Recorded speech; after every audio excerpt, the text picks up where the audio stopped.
पंचीकरण. आज आपण एका नवीन ग्रंथाला आरंभ करत आहोत. या ग्रंथाचं नाव आहे पंचीकरण. बरोबर. या ग्रंथाचे कर्ते आहेत श्रीराम गुरु. ग्रंथकर्त्याचं नाव काय आहे? श्रीराम गुरु. मूळ तर हा ग्रंथ फक्त 37 दोहे आणि ओव्यात्मक आहे. दोहे, चौपाई आणि दोहे किती आहेत ते 37. त्याच्यावर त्यांच्या शिष्याने टीका लिहिलेली आहे.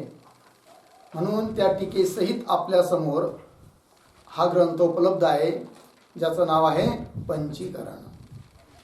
मूळ ग्रंथ हा गुजराती भाषेत तयार झालेला आहे, परंतु अत्यंत सुटसुटीत, सोपा, सरळ ग्रंथ आहे.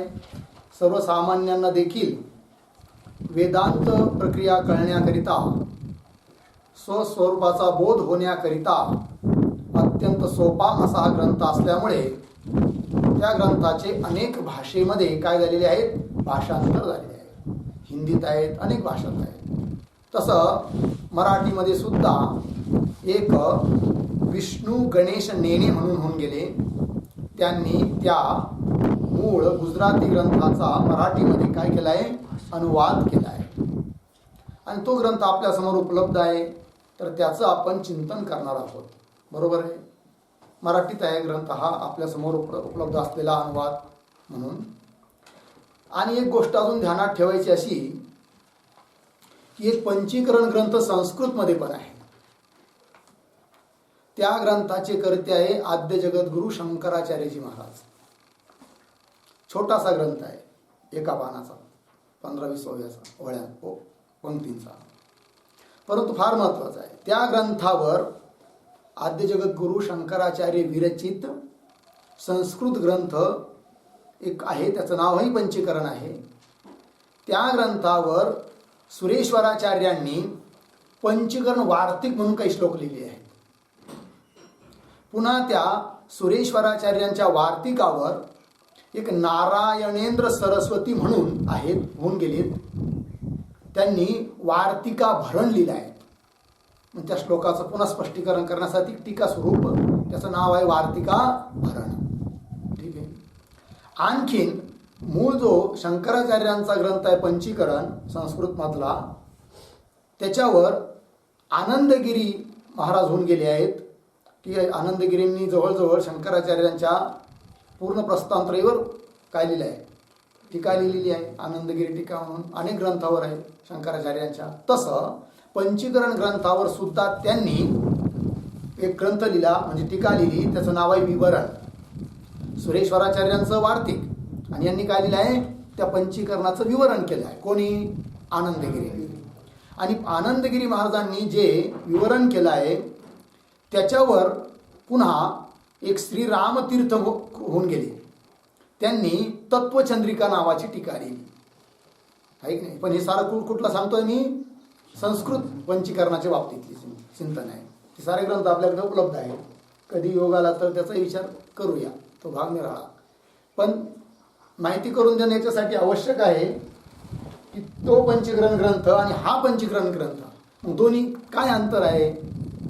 श्रीराम गुरूंनी लिहिलेला पंचीकरण ग्रंथ म्हणजे शंकराचार्यांनी लिहिलेल्या ग्रंथाचा अनुवाद आहे का?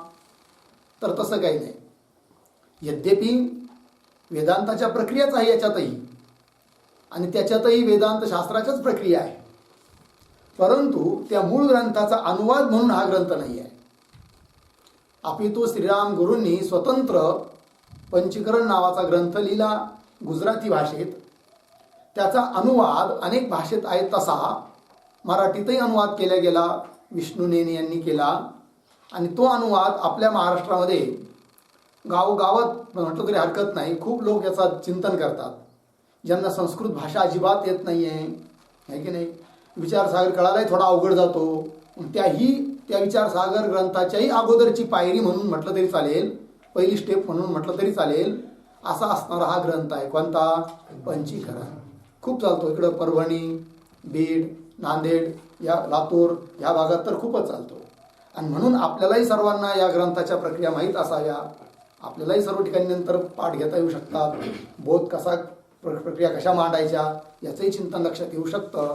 म्हणून आपणही या ग्रंथाचं आजपासून काय करत आहोत, चिंतन करत आहोत.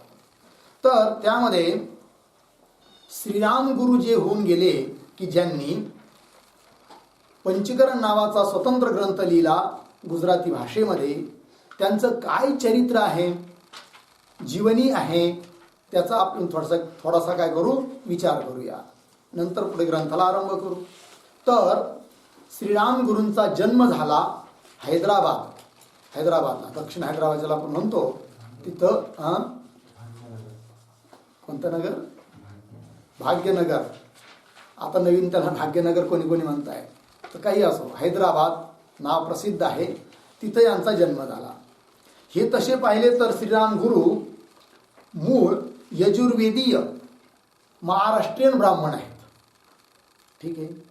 पण झालं काय, त्यांचे वडील, रामगुरूंचे वडील कोणातरी राजाच्या घरी मोठे अधिकारी म्हणून नोकरीला होते, हैदराबादला राहायला होते. आणि तिथंच त्यांचा जन्म झाला. कुणाचा? श्रीराम गुरूंचा. जन्म केव्हा झाला तर विक्रम संवत 1840 ला जन्म झाला. त्यानुसार इसवी सन येतं 1784. विक्रम संवत हे वेगळं आहे. आता सध्या विक्रम संवत चालू आहे कोणतं? 2077 संवत. आणि यांचा जन्म झाला 1840 विक्रम संवत. त्यानुसार इसवी सन आज जसं आहे 2021 आहे, त्यावेळेस 1840ला इसवी सन होतं 1784. म्हणजे विचार केला तर आजपासून 237 वर्षापूर्वी जन्म झाला. कुणाचा? श्रीराम गुरूंचा. ठीक आहे ना. तर लहानच असताना त्यांच्या ठिकाणी सर्व सद्गुण दिसून यायचे. म्हणतात ना काय, सुपुत्राचे पाय पाळण्यात दिसतात. त्याप्रमाणे हे रामगुरू अवस्थेत असतानाच त्यांचं प्रतिदिनची दिनचर्या, सकाळी पहाटे उठून स्नान करणे, संध्या, दान, व्रत, त्यांचे नियम हे सारं दिसून यायचं आहे की नाही. अत्यंत सात्विक अशी प्रवृत्तीचे होते. आणि लहान असतानाच त्यांना श्रवण करण्याची खूप आवड. तर आजूबाजूला कुठेही पुराण इतिहासाचं काही जर चालू असेल तर ते श्रवण करण्यासाठी जायचे. कोण? रामगुरू. तर होता होता वयाच्या 16व्या वर्षी एकदा त्यांच्या त्या गावामध्ये कोणीतरी एक पंडितजी आले की त्यांचं श्रीमद भागवत चालू होतं आणि ते त्यांनी ऐकलं. परंतु अत्यंत उत्तम कोटीचे पंडितजी होते. श्रीमद भागवत ऐकलं आणि ते श्रीमद भागवत ऐकल्यानंतर या रामगुरूंना की जे 16 वर्षाचे होते अत्यंत वैराग्य उत्पन्न झालं. आणि त्याच दिवशी त्यांनी घर सोडलं. कोणी? रामगुरू, या पंचीकरण ग्रंथाचे मूळ लेखक. घर सोडल्यानंतर समस्त जे आपण घरचं ऐश्वर्य असेल, संपत्ती असेल, अगदी विषाप्रमाणे समजून सोडून दिलं, तिकडं दुर्लक्ष केलं, बघितलं नाही आणि सरळ तीर्थक्षेत्राला निघाले. होता होता काशीमध्येही गेले. आणि काशीमध्ये गेल्यानंतर तिथंच ते राहू लागले बरेच दिवस. योगायोग कोणीतरी त्यांना एक महात्मा भेटला आणि त्या महात्म्याकडून त्यांना थोडंसं वेदांत श्रवण करायला भेटलं. आणि वेदांत श्रवण करायला भेटलं, अगोदरच तर ते उत्तम अधिकारी होते, त्यामुळे त्यांना तत्वबोध होण्याकरिता विलंब लागला नाही. तत्वबोध झाला. शास्त्र ऐकणे, अहम ब्रह्मास्मी बोधात ते काय झाले? निष्णात झाले. आणि निर्विकल्प समाधीमध्येच ते राहू लागले. ब्रह्मचिंतनातच ते सतत राहू लागले. ठीक आहे ना. तर त्यांच्या ठिकाणचं वैराग्य, बोध म्हणजे ज्ञान, उपरती हे पराकाष्ठेला पोहोचलं. रामगुरूंच्या ठिकाणचं वैराग्य वगैरे कसं होतं याचा जर थोडक्यात विचार करायचा झाला तर, जसं शुकाचार्य अत्यंत विरक्त, तशी विरक्ती त्यांच्या ठिकाणी दिसून येत होती रामगुरूंच्या ठिकाणी. दत्तात्रय म्हटलं की काय ज्ञानवान, अत्यंत ज्ञानी आहे. कोण? दत्तात्रय महाराज. तशा प्रकारचं त्यांचं ज्ञान होतं. कुणाचं? रामगुरूंचं. पुन्हा शंकराचार्यांचे शिष्य होऊन गेले हस्तामलक. ते जसे योग धारणेमध्ये असायचे त्याप्रमाणे यांची योग धारणा होती. आपल्याच महिमेत असायचे.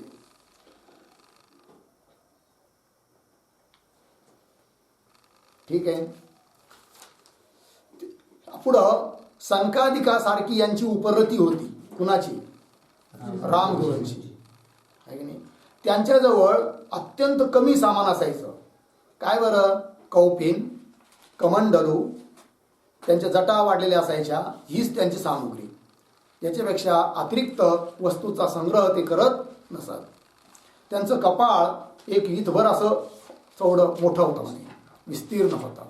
आणि असे देदीप्यमान पुरुष, गोरावर्ण, राजाचंही तेज, ज्यांच्या पुढे फिकं पडावं अशी अत्यंत मनोहर मूर्ती म्हणजे कोण? श्रीराम गुरु. ठीक आहे.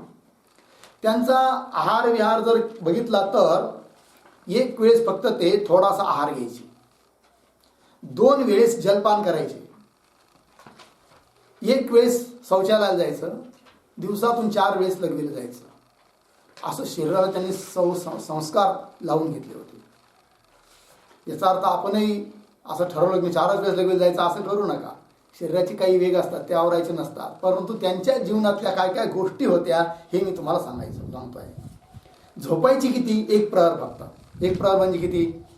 3 तास. बस 24 तासातून 3 तास फक्त त्यांची झोप असायची, बरं का. आणि चुकून सुद्धा कोणत्याही धातूला स्पर्श त्यांनी केला नाही, करत नसत. स्त्रीलाही स्पर्श करत नसत. कदाचित प्रवासात असताना स्त्रीला म्हणा किंवा एखाद्या धातूला म्हणा, सोनं वगैरे, चांदी किंवा कोणता धातू, त्याला जर स्पर्श झालाच तर ते तुरंत काय करायचे? स्नान करायचे. असा त्यांचा नियम. कौपिनवर असायचे. कधी थंडी वाटली तर थंडीच्या दिवसात सुद्धा त्या जटेंनीच आपलं अंग झाकायचं. एवढी उपरती त्यांची होती. ठीक आहे ना. असे असणारे कोण? राम. आणि आपला कितीही जुना आणि कितीही जवळचा शिष्य असला तरी कधीही त्याच्याजवळ जातीचा, कुळाचा विचार त्यांनी सांगितला नाही की मी अमुक जातीचा आहे, कुळाचा आहे. कधी उल्लेख सुद्धा नाही. पूर्वाश्रमातली कोणतीच चर्चा कुणाजवळही ते करत नसत. आणि व्यावहारिक चर्चेला तर अजिबातच किंमत देत नसत. कुणाबरोबर करायची नाही. करायची तर ती कोणती? आध्यात्मिक चर्चा, भगवंताविषयीची चर्चा. कुणाजवळ चर्चा करायची नाही, कुणाचं ऐकूनही घ्यायचं नाही, असा त्यांचा स्वभाव होता. ठीक आहे. आणि मग ते ब्राह्मण होते कशावरून? तर त्यांचं उच्चारण, वेदवाक्याचं उच्चारण, मंत्राचं उच्चारण, श्रुतीचं उच्चारण अत्यंत शुद्ध व तंतोतंत असायचं. त्याच्यावरून जाणलं जायचं की ब्राह्मण कुळातले होते.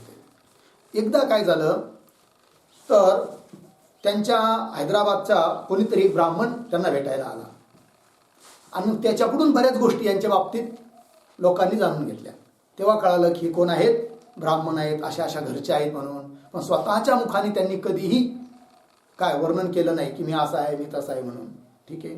असे अत्यंत विरक्त होते श्रीराम गुरु. त्यांना 4 भाषा अवगत होत्या, बरं का. मराठी, गुजराती, हिंदी आणि संस्कृत. या 4ही भाषेमध्ये ते पारंगत होते. कोण? राम गुरु. ठीक आहे. पुढं ते आता त्यांचं नाव काय?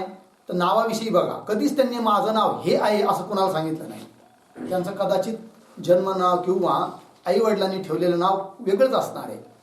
त्यांचं रामगुरु हे नाव कसं पडलं? तर ते सतत राम नामाचा जप करायचे हमेशा, आणि लोकांना सुद्धा जप करायला सांगायचे. म्हणून लोकांनी जेव्हा ज्यांची भेट होईल तेव्हा त्यांच्या मुखातून राम रामच उच्चारण ऐकू यायचं. म्हणून लोक त्यांना म्हणू लागले काय? राम बाबा. आणि म्हणून मग पुढं होता होता श्रीराम गुरु असं त्यांचं नाव पडलं. कळलं की नाही? मूळचं नाव कोणाला माहीत नाही. ठीक आहे. काय असं तपश्चर्या चालू असताना जीवनातले बरेच वर्ष निघून गेले. पुढे उत्तर वयामध्ये त्यांना असं वाटलं की आता जे वेदांत शास्त्र आपण शिकलो आहोत, जो तत्वबोध आपल्याला झालेला आहे, असा बोध इतरांनाही व्हावा, इतरांचाही उद्धार व्हावा, याकरिता मग ते अद्वैत तत्वाचा उपदेश लोकांना करू लागले. मग जिथं जातील तिथं ते लोकांना उपदेश करायचे. ठीक आहे. ज्या गावी किंवा ज्या नगरात, ज्या शहरात जायचे तिथं रामध्वनी ते करतच असत. आणि काही लोक जमले तर त्यांच्याकडून सुद्धा रामनामाचा जप करून घ्यायचे, सामूहिक जप. आणि काही काळ जप झाल्यानंतर मग त्या सर्वांना बसवायचं, सांगायचं की तुम्ही आता बसा, मी तुम्हाला थोड्याशा 4 गोष्टी सांगतो. आणि असं म्हणून त्यांना वेदांत शिकवायचे रामगुरू. अशी त्यांची दिनचर्या चालायची. त्यांच्या बोधाचा विषय हाच की जगत मिथ्या आहे, जीव ब्रह्माची एकता आहे आणि परमात्मा तू कोण आहेत, देव काय आहेत, या साऱ्या गोष्टीविषयीच ते अधिक बोलायचे, मध्ये वेदांत सांगायचे. आणि त्यांची जी उपदेश करण्याची पद्धती होती ती अत्यंत सोपी, सरळ, दृष्टांतपूर्वक असायची. कसाही जरी समोरचा मनुष्य असला तरी त्याला ते पटवून द्यायचे आणि अहम ब्रह्मास्मी या बोधावर आणूनच सोडायचे. असा त्यांची पद्धती होती. कितीही मोठा धुरंधर पंडित असला तरी त्याला सुद्धा असे विषय मांडता येणार नाही, इतक्या सरळ पद्धतीने रामगुरू लोकांना काय सांगायचे, वेदांत शिकवायचे. ठीक आहे ना. मग जो कोणी त्यांच्या जवळ येईल तर त्याला ते विचारायचे, त्याला बोध करायचा आहे. कसा बोध करायचा, तर अगोदर त्याला विचारायचं, बाबा तू कोण आहेस. तर समोरचा मनुष्य काय उत्तर देणार, काहीतरी उत्तर व्यवहारातलंच देतो की नाही, मी ब्राह्मण आहे, मी क्षत्रिय आहे, मी काय आहे, अमुक आहे, तमुक आहे. असा त्या जो मनुष्य बोलतो समोरचा, मी साधू आहे, मी अमुक आहे, मग त्याला ते समजावून सांगायचे, तू स्वतःला ब्राह्मण समजतो, पण ब्राह्मण कोण आहे नेमका, मग शरीर आहे का, मन आहे का, नेमकं कोण आहे तू, कसा आहे. असं करत करत करत त्वम पदाचा जो लक्षार्थ तेपर्यंत त्याला नेऊन सोडायचे आणि त्याच्या लक्षात आणून द्यायचं की तू म्हणजे हे शरीर नाही आहे, या शरीराहून अतिरिक्त कोणीतरी चैतन्य तत्व तू आहे, इथपर्यंत त्याला बोध करून द्यायचे. आणि त्वम पदाच्या अर्थाविषयी अशा पद्धतीने बोध केल्यानंतर मग त्याला विचारायचं हळूचकून की बाबा तुझी इष्टदेवता कोण आहे, तू कुणाचं पूजन करतो, कुणाचं भजन करतो. मग तो सांगायचा त्याची जी इष्टदेवता असेल, राम, शंकर, विष्णू काय असेल ते. मग त्याच्यातही पुन्हा प्रश्नोत्तर करून त्याला मूळ तत्व स्वरूपावर आणून सोडायचं. आणि मग ते तत्व आणि तू तत्व हे 2 नसून दोघं एकच आहे, अशा रीतीने तत्वमसी महावाक्याचा उपदेश ते येणाऱ्या साधकांना करवीत असत. ठीक आहे.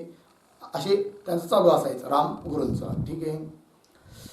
तर एकदा काय झालं, कोणी दुसरा पंडित अन्य मताचा त्यांच्याकडे आला विवाद करण्याकरिता, वादविवाद करण्याकरिता. परंतु श्रीरामगुरूला त्यांनी बघितल्यानंतर त्याची बोलणंच बंद झालं, निर्वाद झाला आणि श्रीरामगुरूंचा शिष्यभाव त्यांनी पत्करला. असे विशिष्ट गुण यांच्याकडे होते. कुणाकडे? श्रीरामगुरूकडे. आहे की नाही. ओजस्वी होते, अत्यंत तेजवान होते आणि त्यांचा सहज असा प्रभाव पडत होता. ठीक आहे ना. असंच जगतामध्ये विचरण करत असताना फिरता फिरता एकदा ते नाशिकला आले. नाशिकला आल्यानंतर तिथं एक कोणीतरी स्वामी राहायचे, त्यांचं नाव आहे गौड स्वामी. त्या काळातली गोष्ट. त्यांना पंडित स्वामी असंही म्हणायचं. आणि त्या स्वामींच्या आश्रयाने अनेक लोक असायचे साधक.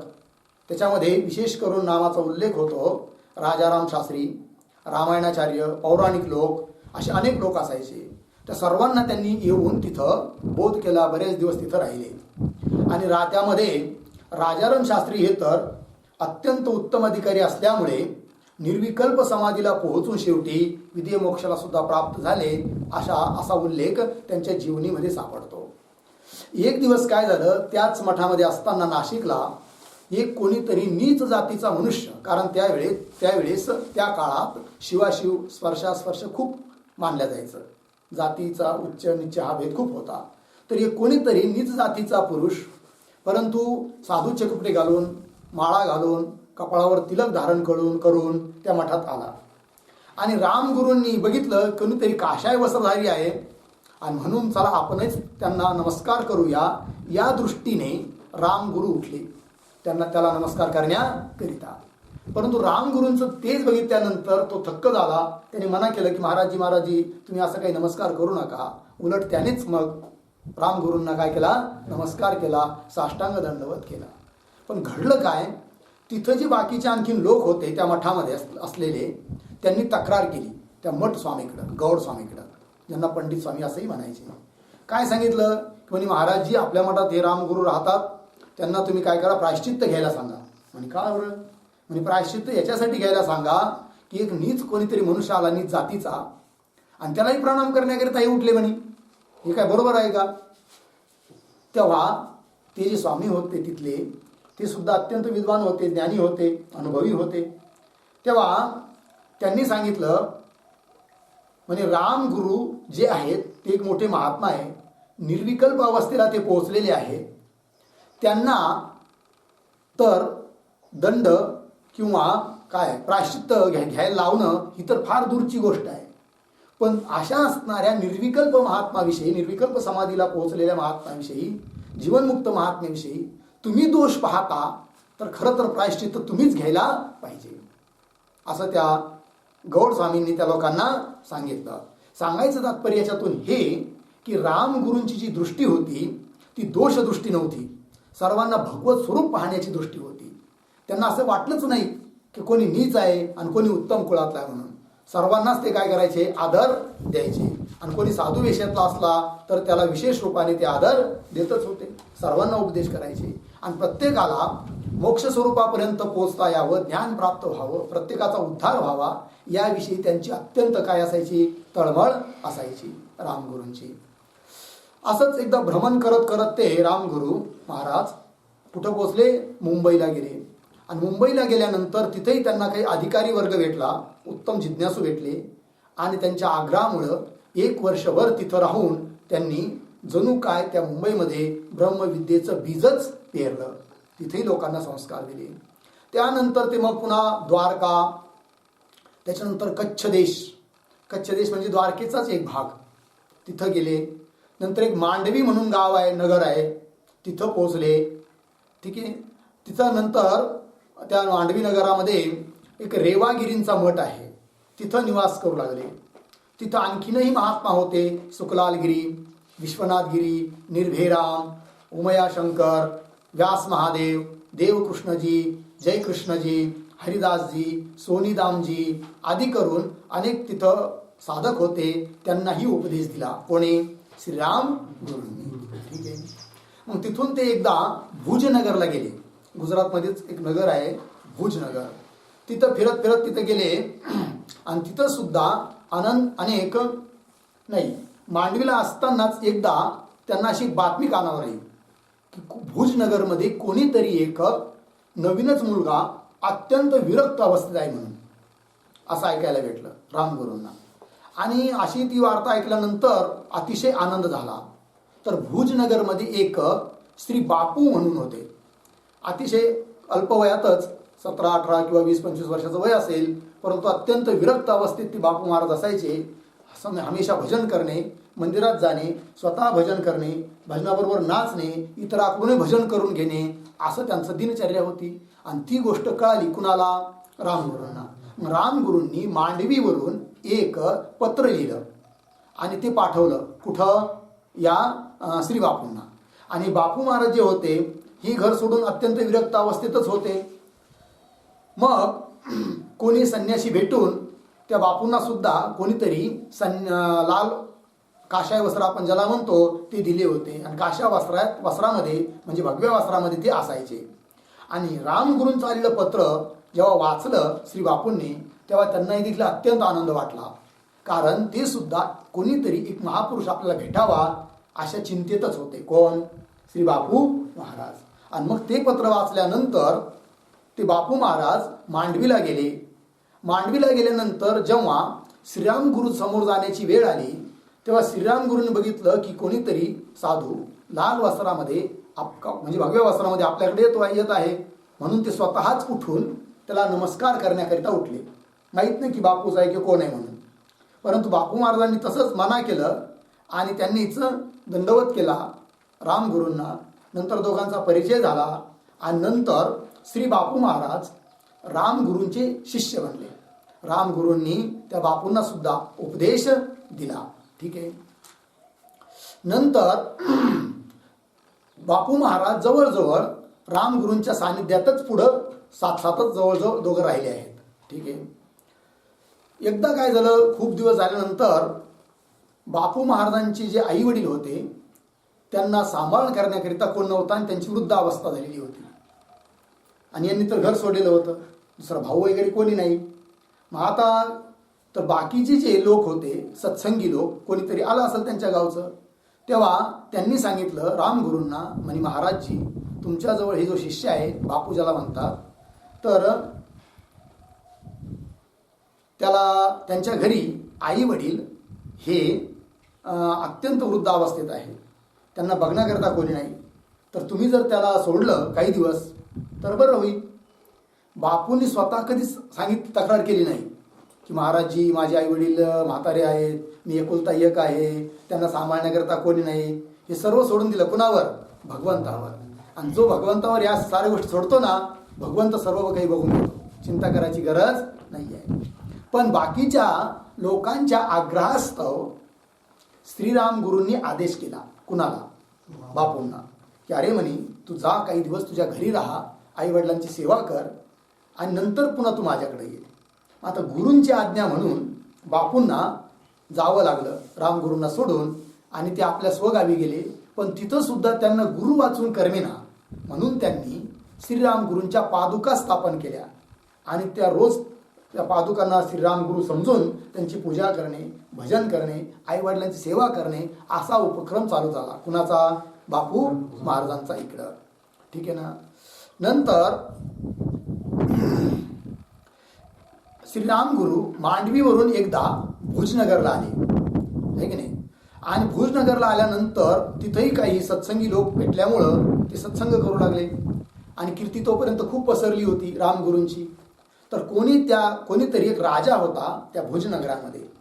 त्याला जेव्हा महात्म्य कळालं की कोणीतरी महापुरुष आपल्या या नगरात आलेले आहेत म्हणून, तेव्हा एक खूप मोठी थैली, पिशवी द्रव्याची, म्हणजे सोनं वगैरे मुद्रा काय असतील तिथे घेतलं भरून, आणि तो राजा भेटीला आला. कुणाच्या? रामगुरूंच्या. ती सारं घेऊन आणि दर्शन वगैरे केलं आणि रामगुरूंना तो भेट देऊ लागला की काय आहेत, थोडेसे काही द्रव्य आहे, हे स्वीकारा. तेव्हा रामगुरू त्याच्यावर अत्यंत रागावले. अरे म्हणाले, ही विष्ठा तू माझ्याकडे कशाकरिता आणली? मला याची गरज नाही आहे, घेऊन जा. ज्यांना गरज आहे त्यांना दे, कोणी ब्राह्मण असतील त्यांना दे, मला याची गरज नाही आहे. तशीच्या तशी ती द्रव्याची थैली राजाने दिलेली, सामान्य व्यक्तीची नाही. सामान्य व्यक्ती देऊन काय देणार, पण राजाची थैली म्हणल्यावर खूप काही ते द्रव्य असणार आहे. परंतु ते सर्व द्रव्य त्यांनी वापस केलं आणि मग त्या राजाने आपल्या रामगुरूंच्या आज्ञेनुसार ते ब्राह्मणाधिकांना ते द्रव्य वाटून दिलं. सांगायचं तात्पर्य, इतके निस्पृही होते. कोण? रामगुरू. कुठलीच अपेक्षा नाही, कुठला संग्रह नाही. कळलं की नाही. तर रामगुरूंचा एक नित्यनेम होता की रोज ते प्रवचन करायचे, है नाही, आलेल्यांना उपदेश द्यायचा, प्रवचन करायचे. आणि एकदा काय झालं, त्यांच्या प्रवचनामध्ये अनेक लोक आलेले होते सामान्य. आता मोठमोठे त्या काळात ते पाटील लोक, अधिकारी लोक, कारभारी लोक. कारभारी हा शब्द प्रचलित खूप होता त्या काळात. जसं आजकाल आपण म्हणतो की नाही, नेता म्हणा, पुढारी म्हणा, असे मोठे मोठे श्रीमंत वगैरे चांगले लोक, काही स्त्री पुरुष आलेले होते. घडलं काय, एकदा ते जे कारभारी लोक होते काही त्यातले, तर ते असे प्रवचन चालू असतानाच मधूनच नजर टाकून त्या स्त्रियांकडे बघायचे. ते लक्षात आलं रामगुरूंच्या. तर रामगुरूंनी कुठलीही भीडभाड न धरता त्या प्रवचनामध्येच त्या कारभारी लोकांना अत्यंत रागावले आणि कावळ्यासारखं इकडे तिकडे काय बघता, इकडे तुमचा बाप काय सांगतोय ते बघा की. तुमचा बाप म्हणजे शास्त्र काय सांगताय ते पहा, तिकडे लक्ष द्या, म्हणून खूप रागावले. म्हणजे त्यांना कुणाची भाडभीड नव्हती. जो चुकला तिथंच त्याला दंड. कारण कुणाची बघा, जो अत्यंत विरक्त आहे ना, ज्याला कुणाकडून काही आशा नाही आहे ना, तो असाच असतो. त्याला कुणाची भाडभीड नसते, काही घेणं देणं नसतं. आणि ज्याला लोभ असतो, नाही बा आपण यांना बोललो तर मग ते आपल्यावर नाराज होतील, म्हणजे आपल्याला कसं काय दक्षिणा देतील, तो बोलू शकत नाही, आहे की नाही. परंतु ज्याला काही घेणं देणंच नाही आहे की नाही, असे महात्मे. अशीच गोष्ट एकदा यांच्या जीवनातली पण आहे बरं का. कुणाच्या? रंगनाथ महाराज परभणीकर, आहे की नाही, माहीत नाव ऐकून असाल तुम्ही. तर अत्यंत विरक्त महात्मा होऊन गेले. त्यांना जाऊन आज जवळजवळ मला वाटतं 52-53 वर्ष झाले असतील. 52 का 53 पुण्यतिथी त्यांची झाली आत्ता मागं. तर अत्यंत विरक्त. एकदा फलटणला त्यांचं प्रवचन चालू होतं, फलटणला. आणि फलटण तिथं ते प्रवचन कुठं माऊलीच्या सोहळ्यात, अत्यंत पालखी सोहळ्यामध्ये खूप समाज असतो. आणि ते फलटणची राणी होती त्या काळात, ती त्यांची परिचित होती, भक्त होती, अनेक दिवसाचा परिचय बी होता. मग तिला काय वाटलं, ते मोठे लोक थोडे पैशावाले अहंकारीच असतात ना, तर ती साऱ्या लोकांतून असा रस्ता काढत काढत काढत काढत महाराजाजवळ जाऊन बसू आपण, अशा दृष्टीने प्रवचन चालू असताना मधूनच येत होती बरं का.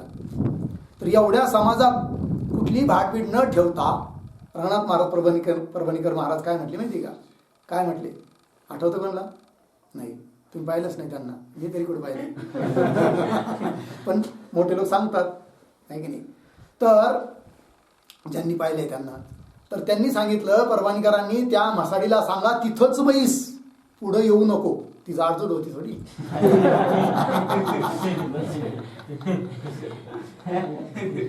बिचारीला तिथंच बसावं लागलं.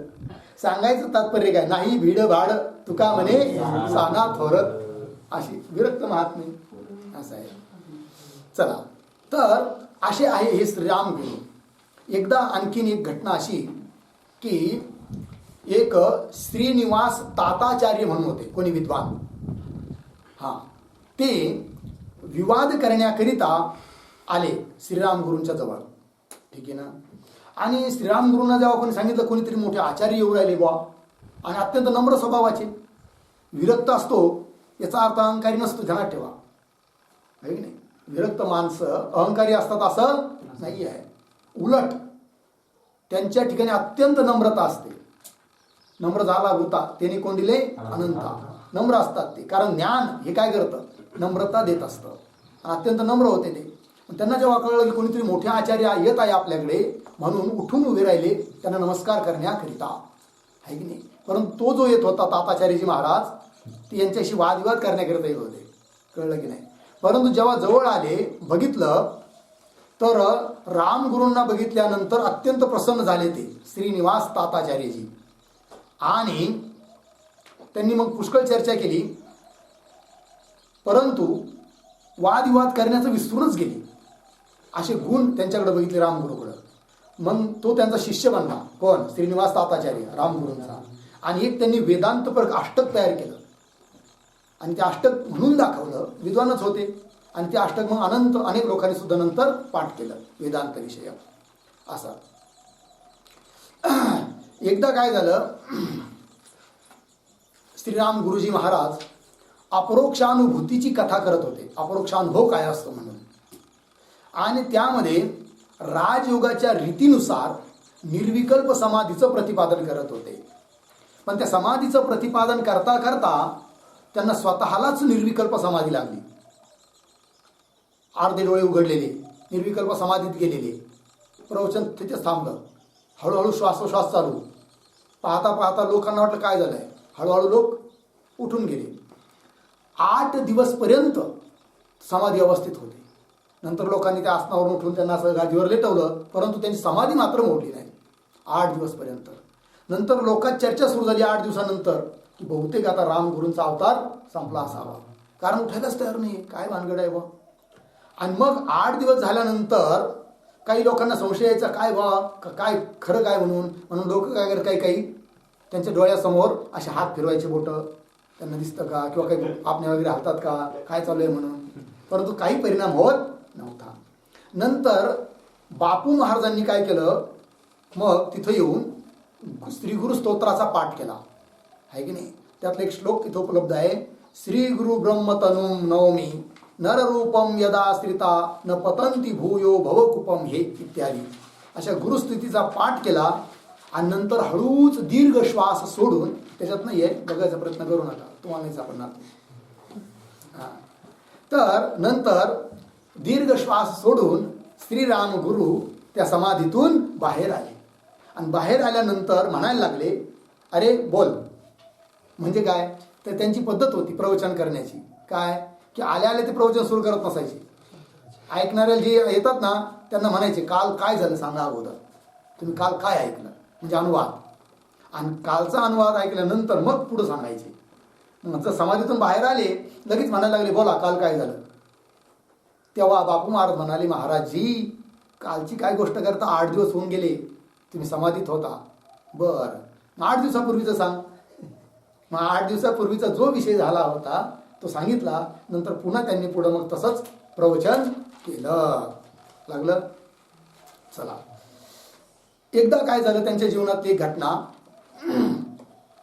काही शिष्य आणि रामगुरू तळ्यामध्ये स्नानाकरिता गेले. मोठं काहीतरी तळ धरण असेल तिथं नैसर्गिक असेल तळ, तर तिथं स्नानाकरिता गेले. आणि सारे मुलं वरूनच उड्या मारू लागले, डुबकी मारू लागले. रामगुरूंना वाटलं चला आपणही डुबकी लावूया. आणि म्हणून त्यांनी सुद्धा काय केलं, वरून पाण्यामध्ये डुबकी घेतली. पण जे खाली पाण्यात गेले तर ती वर आलीच नाही. सकाळी गेले 8-9 वाजता, 2 प्रहरपर्यंत, 2-3 वाजेपर्यंत ते वर आलेच नाही. सारे शिष्यांना आता चिंता उत्पन्न झाली, आता काय झालं. आणि नंतर 2 प्रहरानंतर वर आले तर त्यांचं शरीर एकदम लाल लाल झालं होतं, आहे की नाही. कुठं जाऊन कुठं बसले होते त्यांनाच माहिती. परंतु त्यांना काही त्रास झाला किंवा असं काही नाही. त्यांचे योग सामर्थ्याने तसं त्यांनी ते केलं होतं. ती एक लीला दाखवली. कळलं की नाही. असे महापराक्रमी होते रामगुरू. ठीक आहे ना. एकदा काय झालं, तर एक कोणी सावकार त्यांच्या भेटीला आला रामगुरूंच्या. आणि सावकार भेटला आल्यानंतर एक सुंदर अशी शाल त्याने दिली, अत्यंत गरम, 100 रुपयाची शाल. 100 रुपयाची म्हणजे त्या काळातली 100 रुपये, 237 वर्षापूर्वीची गोष्ट आहे की नाही. आत्ता 60-70 वर्षापूर्वी जरी आपण विचार केला, 60-70 40-45 वर्षापूर्वी, तरी सुद्धा आजचे 100 रुपये म्हणजे त्या काळातले 1000 होते 40-50 वर्षापूर्वी. आणि हे 237 वर्षापूर्वीची गोष्ट म्हणजे आजचे 100 आहे की नाही. तर त्या काळातले 100 म्हणजे आजचे जवळजवळ 10 लाख म्हणणं हरकत नाही. अशी मोठी भयंकर महागडी शाल त्यांना दिली. कुणाला? रामगुरूंना. मग रामगुरूंचे जे कोणी शिष्य होते त्यांनी ती नंतर काढली त्यांच्या अंगावरून आणि त्याचे गाठोड्यामध्ये बांधून ठेवली. सावकारही गेला. काही काळानंतर 2-3 दिवसांनी म्हणा, कोणी एक साधू आले आणि काहीतरी कपडा द्या बा, वस्त्र द्या बा असं मागायला लागले रामगुरूंना. तर रामगुरू म्हणे ठीक आहे. मग ते आपल्या शिष्याला सांगितलं, अरे म्हणे ते त्याची शाल आली ती ना, ती देऊन टाक त्यांना. तेव्हा तो जो शिष्य होता त्याला वाटलं एवढी महागाची शाल आणि एक सामान्य माणसाला द्यायची, त्यापेक्षा थंडीच्या दिवसात महाराजांना अंगावर घ्यायला काम येईल म्हणून त्यांनी ती दडून ठेवली गठोड्यात बांधून. म्हणे ती दिली म्हणे एका साधूला, आता नाही म्हणे ती. तर रामगुरूंच्या लक्षात आलं की खोटं बोलतोय म्हणून. मग रामगुरू स्वतः उठले आणि ते गाठोडं जाऊन तिथं सोडलं तर ती शाल त्यांना सापडली. आणि ती शाल त्यांनी घेतली आणि त्या कोण जो साधू आला होता त्याला ती देऊन टाकली. आणि हा माझा शिष्य साधू होऊन खोटं बोलतो आणि संग्रह करतो म्हणून रागावले आणि त्याची उपेक्षा केली. जा म्हणतो इथून, आता माझं काही थांबू नको, काढून दिलं. खोटं बोलतो आणि संग्रह करतोस ना म्हणून त्याला दंड दिला पाहिजे, कारण दंड दिल्याशिवाय माणसं सुधरत नाही. आणि म्हणून त्याला काढून दिला बरं का. हां. नंतर काही दिवसांनी मग तो महात्मा पुन्हा शरण आला, तो शिष्य. आणि त्यांनी सांगितलं, महाराज एक चुकलं, मी क्षमा मागतो, परंतु आता तुम्ही मला जेव्हा रागवू नका. आणि जर तुम्ही आता तसं करत नसाल तर मी अमरण उपोषण करीन. दया आली. साधूला शेवटी दया येतेच ना. दया साधूचा काय आहे, सर्व आहे. मग रामगुरूंनी त्याला क्षमा केली, पुन्हा आपल्याजवळ तसंच ठेवून घेतलं. ठीक आहे ना. तर पुढे आणखीन एक दुसरी घटना. रामगुरूंच्या सत्संगासाठी अनेक साधू आणि सामान्य लोक पण यायचे गुरुवस्ती. कधी कधी तर देशी परदेशी साधू सुद्धा त्यांच्या सत्संगात यायचे. आणि काय व्हायचं की एक टाइम त्यांच्या त्या सत्संगी मंडळांना साऱ्यांना जेवण मिळायचं. कोणीतरी भक्त जेवण द्यायचं. एकच टाइम जेवण करायचं 24 तासात आणि सत्संग वगैरे चालू. आणि जेवण झाल्यानंतर उरलेलं जेवण अजिबात काही ठेवायचं नाही. संध्याकाळसाठी सुद्धा नाही, ते सारं वाटून द्यायचं. एवढंच नाही, कच्चा शिरा जर उरलेला असेल, पीठ तांदूळ गहू वगैरे भाजी, तर ती सुद्धा ठेवायची नाही. कोणी अतिथी आले, अभ्यागत आले, ब्राह्मण आले, साऱ्यांना देऊन टाकायचं. तर असं दिनचर्या चालू असताना एक कोणीतरी भजनी बाबा तिथं होता. त्याचं नावच पडलं होतं काय, भजनी बाबा. शिष्यच होता रामगुरूंचा. तो काय करायचा बिचारा की म्हणे आता दुसऱ्या दिवशी सुद्धा थोडं उपयोगात यावं म्हणून तो शिजलेलं अन्न उरलेलं तर वाटून द्यायचा. परंतु जे कच्चं अन्न होतं, डाळ तांदूळ वगैरे, ते काही लपून ठेवायचा दुसऱ्या दिवशी कामं यावं म्हणून. एक दिवस काय झालं, हे सारं जेवण वगैरे झालं, उरलेलं वाटून दिलं, आणि त्याच्यानंतर काही साधू आले म्हणा, अतिथी लोक आले, मागायला लागले काहीतरी आम्हाला द्या म्हणून, अन्नधान्य काही असेल तर खायला प्यायला काही. तर रामगुरू म्हणाले ते शिष्याला, भजनी बाबाला, अरे काही असेल तर दे. तेव्हा ते म्हणे काही नाही, म्हणे होतं ते सारं वाटून दिलं, आता काही शिल्लक नाहीये. रामगुरूंच्या लक्षात आलं नक्कीच काहीतरी असेल म्हणे. रामगुरू स्वतः उठले आणि इकडे तिकडे जाऊन बघतात तर त्यांना भरपूर काय पीठ तांदूळ आहे की नाही, डाळ वगैरे काही गोष्टी सापडल्या. त्या साऱ्या काढल्या आणि साऱ्याच्या साऱ्या देऊन टाकल्या आणि रागावले कुणावर, त्या भजनी बाबावर, की तू साधू असून सुद्धा खोटाही बोलतो आणि पुन्हा संग्रह करतो. म्हणून त्याला सुद्धा काही दिवस काय केलं, काढून दिलं होतं बरं का, त्यालाही दंड दिला होता. झालं. तर असे निस्पृह. आणि पुन्हा एक वाक्य वापरलं रामगुरूंनी भजनी बाबाच्या बाबतीत तिथं, अरे म्हणे तू कसं ठेवलं होतं हे, खोटं बोलतोस म्हणे, मग राहू द्या बाबा, नाही नसल्यापेक्षा असू द्यावं, उद्याच्याला काम होईल. म्हणजे तुझा प्रारब्धावर भरोसा नाही का? उद्याचं प्रारब्ध काहीच नसेल आपलं असं तुला वाटतं का? आजच्या प्रारब्धाने आपलं खाऊ घातलं, उद्याचं प्रारब्ध ती विचार करील ना, देईल ना काहीतरी, नाही देईल तर नाही देईल, एवढं कशाला तू संग्रह करतो? बघा, याला म्हणतात सर आहे की नाही, अजिबात संग्रह नाही. कळलं? चला. अशा रीतीने भुजनगरमध्ये खूप दिवस निवास केला.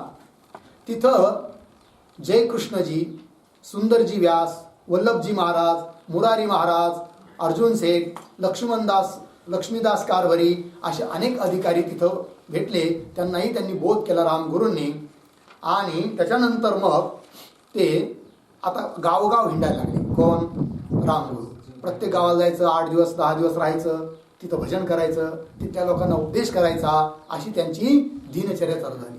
आणि त्यांच्याबरोबरचे लोक चालायचे, ज्या गावात जायचे, ज्या मार्गाने जायचे, सर्व ठिकाणी त्यांचा बोध सर्वांचा ब्रह्म एव अहम शिवोहम अशाच धुंदीमध्ये आणि अशा स्वरूपात ते चालायचे, जप करत चालायचे. ठीक आहे की नाही? पुढं एकदा रामगुरूंचं एका ठिकाणी प्रवचन चालू होतं आणि त्या गावातले काही दुर्जन लोक होते, दुष्ट प्रवृत्तीचे लोक. त्यांनी काय केलं, एका महाराजाला लावून दिलं थोडंसं. त्यांचं नाव होतं टोकरा स्वामी. तर त्या दुर्जनांनी त्या टोकरा स्वामीला पुढं करून सांगितलं की जा काहीतरी तुम्ही यांचा मान अपमान करा म्हणून. तो आला बिचारा आणि प्रवचनातच शिव्या देऊ लागला. कुणाला? रामगुरूंना. आहे की नाही, की तू असं करतोस तसं करतोस, प्रवचनामध्ये वेदांत बोलतोस, श्रुतीस्मृतीचा उच्छेद करत आहेस, तुझं यज्ञ तुझं ते काय यज्ञोपवीत जनेऊ वगैरे हिसकावून घेईल, असं करील तसं करील, असं खूप काही शिव्या देऊ लागला. पण रामगुरूंनी बिलकुल शांततेने शास्त्रानुसार त्याला थोडंसं उत्तर दिलं, नंतर मौन धारण केलं. आणि आपले जे शिष्यमंडळ आहेत ते कदाचित ह्या बाबाला मारू नयेत म्हणून साऱ्यांना शपथ घातली रामगुरूंनी. म्हणजे कोणीही त्याला बोलायचं नाही. जर तुम्ही त्याला कोणी उलटं सल्लं बोललात, त्याचा अपमान केला तर तुमचा राम नाही. म्हणजे अशा पद्धतीने भाषा प्रयोग करून जसं काही शपथ घातली. कोणाचं काही चाललं नाही. नंतर पण गावातच कोणीतरी दुसराच एक अधिकारी कारभारी मनुष्य आला आणि त्याने मग त्या टोकरा स्वामीला तिथून अपमानित करून काढून दिलं. असं आहे. म्हणजे इतकी सहनशीलता पण होती कुणाकडं? रामगुरूकडं.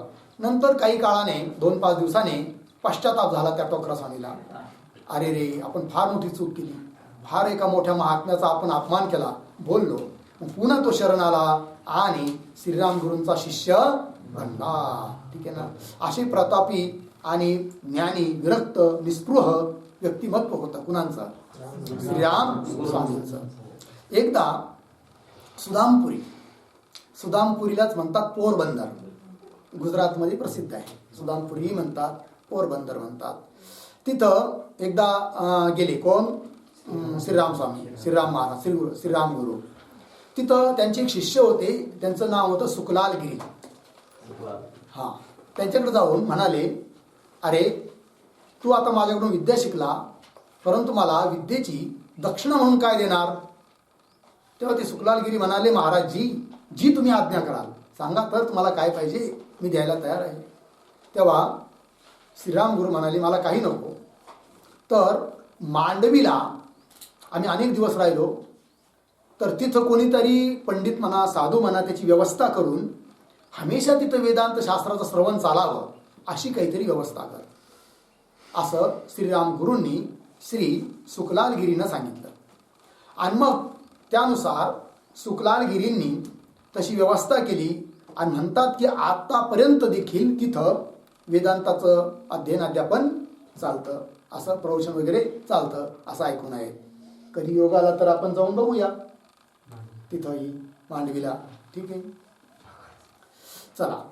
तर जसं मागं सांगितलं ना, श्रीराम गुरूंच्या जीवनामध्ये त्यांना 8 दिवस समाधी लागली होती, तसाच प्रसंग पुन्हा एकदा त्यांच्या जीवनात आला रामगुरूंच्या. कुठं तर श्रीराम गुरु एकदा सुदामपुरीला म्हणजे पोरबंदरला प्रवचन करत असताना तिथं सुद्धा त्यांना 3 दिवसपर्यंत निर्विकल्प समाधी लागली होती. बरोबर, त्यांच्या जीवनातला हा समाधीचा प्रसंग 2दा झाला. नंतर तिथून ते सुदामपुरीतून नंतर पुढे जामनगरला गेले, है की नाही.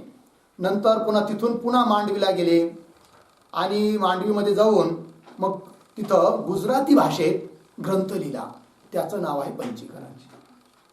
37 चौपाया आणि दोही मिळून 37 संख्या आहे. तर असा तो त्यांनी ग्रंथ लिहिला. कोणी? श्रीराम गुरूंनी. परंतु ते दोह्यात्मक पद्यात्मक असल्यामुळे सर्वसामान्यांना कळेलच म्हणून सांगता येत नाही. आणि म्हणून त्यांनी स्वतः पुन्हा त्या मूळ ग्रंथावर एक टीका लिहिली. तसंच त्या मूळ ग्रंथावर पंचीकरणावर श्रीराम गुरूंचे एक शिष्य, त्यांचं नाव आहे भट्टजी महाराज जयकृष्ण, त्यांनी सुद्धा एक टीका लिहिली. असं आहे, स्वतः एक टीका लिहिली, एक त्यांचा शिष्य जयकृष्ण भट्टजी महाराज जयकृष्ण यांनीही टीका लिहिली, आणि अजून एक मूलदास नावाचा कोणी शिष्य होता श्रीराम गुरूंचा, त्यांनीही टीका लिहिली. तिघांच्या वेगवेगळ्या टीका आहेत. आपल्या समोर जी टीका आहे ना त्या मूळ पंचीकरणातल्या त्या चौपायाने दोह्यावर, ही टीका आहे ती जय श्रीकृष्णांची टीका आहे. ठीक आहे, चला पुढं. मग काही दिवस पुढं आता वय पण बरंच होत आलं होतं, तर जटाई खूप मोठ्या मोठ्या होत्या रामगुरूंच्या. परंतु नंतर त्यांना मस्तकामध्ये थोड्या व्यथा होऊ लागल्या, डोकं दुखायचा आजार झाडला थोडासा. आणि म्हणून मग त्या रामगुरूंनी काय केलं, मुंडन केलं आणि संन्यास ग्रहण केला. तोपर्यंत संन्यासी नव्हते, संन्यास दीक्षा घेतलेली नव्हती. संन्यास याच्यात संन्यासी वृत्तीने होते पण दीक्षित नव्हते. नंतर त्यांनी संन्यास दीक्षा घेतली आणि नंतर त्यांचं पुढं श्रीराम गुरु जे नाव होतं ते बदलून नाव पडलं अखंडानंद सरस्वती. काय नाव झालं त्यांचं? अखंडानंद सरस्वती. ठीक आहे. नंतर पुढं ते बडोद्याला आले आणि बडोद्याला श्री बापू महाराज राहायचे, त्यांचे शिष्यच बापू महाराज राहायचे. आणि वय पण बरंच झालं होतं, शरीरामध्ये ताप येऊ लागला, आता आपला देह सोडण्याची वेळ झालेली आहे असं त्यांना वाटायला लागलं. मग काय करावं, तर श्रीराम गुरूंना असं वाटलं की इथून 18 कोस नर्मदा आहे, नर्मदेवर जावं, तिथंच राहावं आणि तिथंच आपला देहत्याग करावा असं वाटू लागलं. कुणाला? श्रीराम गुरूंना. कारण इथं राहून बापू महाराजांना कशाला विनाकारण त्रास, आणि पुन्हा नर्मदा एक पवित्र नदी पण आहे, आणि म्हणून असा विचार केला. मग तिथं जायचं कसं? 18 कोस जायचं आहे, तब्येत ठीक नाही आहे, वय बरं झालेलं आहे. म्हणून एक परिचित असणारे कोणी कारभारी गावातलेच मोठा माणूस की ज्याचं नाव होतं हरिभाई, त्याच बोलवलं. आणि बोलवलं परंतु तो आलाच नाही, निरोप देऊ नये. त्याला असं वाटलं न जाणे काय आज्ञा करतील महाराज. त्यांनी बिचारा काय केलं, कानाडोळा केला, आला नाही. बाकीचे जे काही आणखीन त्यांचे शिष्यमंडळ होते रामगुरूंचे, त्यांना असं वाटायचं की महाराज नर्मदेला गेल्यापेक्षा इथंच जर राहिले तर फार चांगलं होईल, या भूमीचा उत्कर्ष होईल, आहे की नाही. पुन्हा इथं हमेशा सत्संग चालेल. आणि मग बाकीच्यांच्या आग्रह असतो म्हणा, तिथंच राहिले ते बडोद्याला. कोण? श्रीराम गुरुजी. मग पुढं भाद्रपद तृतीयेला, त्यानुसार विक्रम संवत 1906. ठीक आहे. आणि त्यानुसार इसवी सन जर बघितलं तर 1850 सन 1850 आणि विक्रम संवत किती? 1906. म्हणजे आजपासून 171 वर्ष पूर्वी. तर त्या 1906 संवतला, विक्रम संवतला, म्हणजे इसवी सन 1850ला ते समाधिस्थ झाले, परब्रह्म भावाला प्राप्त झाले. जेव्हा श्रीराम गुरु गेले तेव्हा त्यांचं वय होतं 66 वर्ष. ठीक आहे. मग तिथं भक्त मंडळींनी त्यांची समाधी बांधली, तिथे एक शिवलिंग स्थापन केलं आणि बापू महाराज तिथं होतेच. ते रोज मग तिथं पूजन करायचे आणि सत्संग करायचे, ज्ञानाचा प्रचार प्रसार करायचे आणि तिथं ज्ञानाचा प्रचार प्रसार व्हायचा म्हणून त्या जागेला नाव पडलं ज्ञानमठ. कदाचित बडोद्यामध्ये ज्ञानमठ म्हणून अजूनही प्रसिद्ध असेल ज्ञानमठ. आणि बापू महाराज कोण, तर यांचाही थोडासा परिचय पुन्हा बघा. तर आत्ता आपला काल परवा एक ग्रंथ पूर्ण झाला. कोणता? विचार चंद्रोदय. विचार चंद्रोदय ग्रंथाचे मूळ लेखक कोण? पंडित पितांबरजी. तर पंडित पितांबरजी महाराज त्यांचे गुरु श्री बापू महाराज आणि श्री बापू महाराजांचे गुरु म्हणजे श्रीराम गुरु. श्रीराम गुरुचे शिष्य बापू महाराज आणि बापू महाराजांचे शिष्य पंडित पितांबरजी महाराज, अशी ती परंपरा आहे. ठीक आहे. तर असे असणारे श्रीराम गुरु महाराज. ठीक आहे. आणि मग श्रीराम गुरु बापू महाराजांनी सुद्धा तसंच शास्त्रानुसार लोकांना उपदेश करणे, शास्त्रानुसार आचरण, अनेकांना उपदेश देणे, उद्धार करणे, अशा रीतीने गुरुस्थानी राहूनच त्यांनी सुद्धा स्वरूप स्थिती प्राप्त केली आणि ते सुद्धा मग एक काळी परब्रह्म भावाला प्राप्त झाले. कोण? बापू महाराज देखील. ठीक आहे. तर असे असणारे श्रीराम गुरु त्यांनी लिहिलेला हा ग्रंथ म्हणजे कोणता? पंचीकरण ग्रंथ आहे. ठीक आहे. संस्कृत पंचीकरण ग्रंथ त्याचाही परिचय मी तुम्हाला दिला. हाही पंचीकरण ग्रंथ आहे. आपण अध्ययन करत आहोत ते या मराठी पंचीकरण ग्रंथाचं. म्हणजे गुजराती भाषेत जो ग्रंथ श्रीराम गुरूंनी लिहिला त्याच्यावर जयकृष्णांनी टीका लिहिली. त्या टीकेसहित तो मूळ ग्रंथ गुजरातीत आहे. त्याचं अनेक भाषेत भाषांतर झालं आहे. तसं विष्णू गणेश नेने म्हणून कोणी होऊन गेले, त्यांनी मराठीत भाषांतर केलं आणि तो ग्रंथ आपल्यासमोर उपलब्ध आहे. खूप सामान्य लोकात खूप चालतो हा ग्रंथ आणि म्हणून आपणही त्या ग्रंथाचं एक अवलोकन करणार आहोत. ठीक आहे. तर एक श्लोक आहे त्याचं उच्चारण करून मग पुढचा विचार आपण उद्या करूया. पान नंबर 23. ब्रह्मनिष्ठ श्रीराम गुरूंचा फोटो दिलाय बघा इथं भावचित्र आणि टीकाकारकृत मंगलाचरण आहे. तो श्लोक वाचू आणि त्याचा अर्थ वगैरे उद्या करूया. वंदे श्रीमद्रामं सद्गुरुमती शांती सीतया श्लिष्टं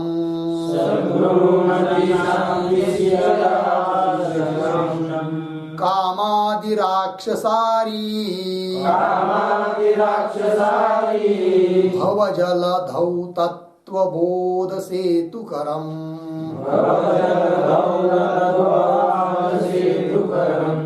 ठीक. बाद नाही तिथं बोध करून घ्यायचंय. उद्या आपण त्याचा अन्वयार्थ बघूया. ठीक आहे. तर आज इथंच थांबू. ओम पूर्णमदः पूर्णमिदं पूर्णात् पूर्णमुदच्यते पूर्णस्य पूर्णमादाय पूर्णमेवावशिष्यते. ओम